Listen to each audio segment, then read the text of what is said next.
ইতালির রাজধানী রোম থেকে ঢাকার উদ্দেশ্যে ছেড়ে আসা একটি ফ্লাইটে বোমা হামলার হুমকি পাওয়ার কথা জানিয়েছেন হযরত শাহজালাল আন্তর্জাতিক বিমানবন্দরের নির্বাহী পরিচালক গ্রুপ ক্যাপ্টেন কামরুল ইসলাম।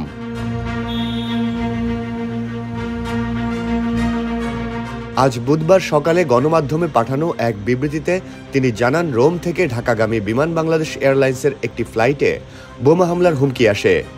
অপরিচিত একটি নাম্বার থেকে এই হুমকি দেওয়া হয়। সকাল ৯টা ২০ মিনিটে ২৫০ জন যাত্রী ও ১৩ জন ক্রু নিয়ে ফ্লাইটটি নিরাপদে অবতরণ করেছে। তিনি বলেন, সব যাত্রী নিরাপদে উড়োজাহাজ থেকে নেমে টার্মিনালে গেছেন। কোনো ধরনের হুমকি আছে কিনা তা খতিয়ে দেখতে প্রোটোকল অনুসরণ করা হচ্ছে।